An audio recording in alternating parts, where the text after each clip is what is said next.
लेकिन धन्य है ठाकुर जी। ठाकुर जी के 1-2 विवाह नहीं, 16,108। और ये 16,108 विवाह भोग के लिए नहीं ठाकुर जी ने किए, योगेश्वर है भगवान। तो ये 16,108 विवाह वेद की ऋचाओं के साथ भगवान ने संपन्न किए हैं। वेद की ऋचाएं, एक जगह वर्णन आया। तो भगवान के ये जो विवाह हैं, इन विवाह में काम वासना को जरा सा भी स्थान नहीं, ना रास में ना विवाह है। एक जगह नारद भक्ति सूत्र में भगवान कहते हैं, नारद जी, अनिवर्चनीयम प्रेम स्वरूपम मूका स्वादनवत प्रकाशते क्वापि पात्रे गुण रहितम कामना रहितम प्रतिक्षण वर्धमानम विच्छन्नम सूक्ष्म मंतनुभव रूपम तत्प्राप्त तदेवालोक्यति तदेव श्रुणोति तदेव चिंतयति। नारद जी कहते हैं भगवान का प्रेम और भगवान की कृपा, इसके बारे में वर्णन कर पाना बड़ा मुश्किल है। जैसे मूका गूंगा व्यक्ति फल का स्वाद नहीं बता सकता, मूका स्वादनवत, स्वाद नहीं बता सकता कि खट्टा है कि मीठा है। उसी प्रकार जो लोग कहते हैं भगवान के रास में या भगवान की लीलाओं में वासना को स्थान रहा, नहीं, भगवान की प्रत्येक लीला में वासना को कहीं स्थान नहीं है। भगवान की प्रत्येक लीला में उपासना को स्थान मिला है।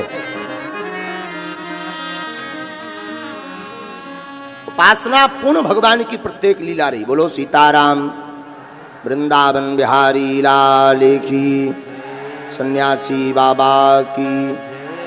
इसलिए वेद शास्त्र महापुरुष जो आज्ञा दें, जो संत आज्ञा दें, बिना विचार किए माता पिता और गुरु की वाणी को मान लेना चाहिए। लेकिन हम लोग अपने काम की चीज निकालते हैं कथा से। कथा तो सुनते हैं, पर अगर अभी हम कह दें कि जिन जिन को घुटना हो रहे हो, दर्द बहुत, सुन लें ध्यान से, सबके कान खड़े हो जाएंगे। कौन सा मंत्र बताने वाले? अभी हम कह दें हम एक वसीकरण मंत्र देने वाले हैं, साहब अपना अपना मोबाइल चालू कर लेंगे, लाओ हम कल रात को ही पड़ोसन को बस में करेंगे, चाहे जो हो जाए। बोलो सीताराम, जोर से बोलो। हाँ, तुरंत कान खड़े हो जाएंगे और कहें कि भाई जो है माता पिता गुरु संत इनकी आज्ञा का पालन करो। अरे बोले ये तो अच्छी बात है, पर माता पिता गुरु सब उल्टी धुल्टी बातें बताते हैं, हमारे मन की नहीं बताते। हाँ, फिर पुनः हम निवेदन करेंगे, माता पिता और गुरु की आज्ञा मान करके ही गृहस्थ जीवन में प्रवेश करना चाहिए। उससे गृहस्थ में बहुत मंगल होता है।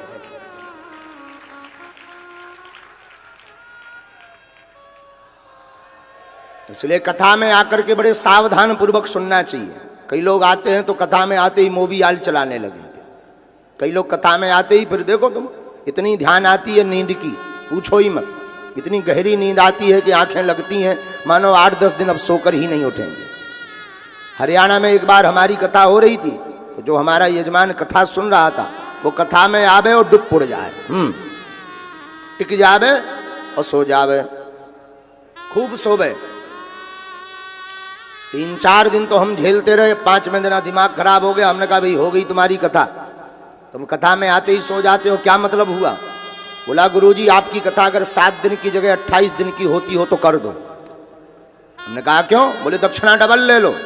हमने कहा क्यों? बोले गुरुजी हमारे निवेदन है, पहले सुनो तो। हमने कहा कारण तो बताओ।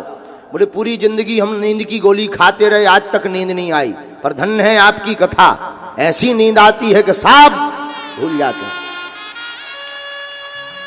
कहा वाह, इसका कारण सिर्फ यही है, कथा होत के बीच में पाप उठे अकुलाएं, या ऊंगे या लड़ पड़े या उठ के भग जाएं।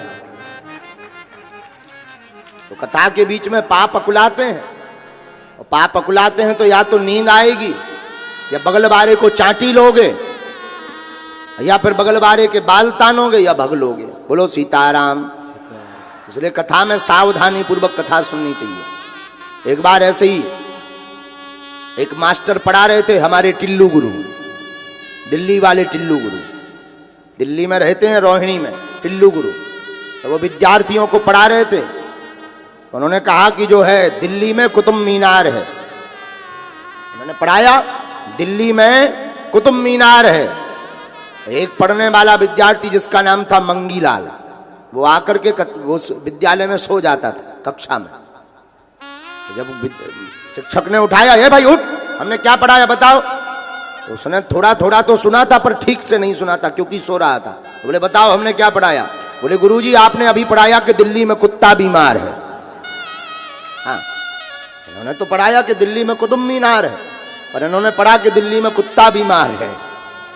हाँ, बोलो सीताराम। इसलिए कथा को बड़े सावधानी पूर्वक सुनना चाहिए, और जो आज्ञा कथा में संतों की लगे, भागवत भगवान की जो वाणी हो, उस वाणी को जीवन का सार मान करके ग्रहण कर लेना चाहिए। आप अगर उस वाणी को जीवन का सार मान करके ग्रहण कर लेंगे तो कभी घाटा नहीं खाएंगे, और आपकी लगन भगवान से लग जाएगी। किससे लग जाएगी? जोर से बोलो, किससे लग जाएगी? लगन तुमसे लगा बैठे।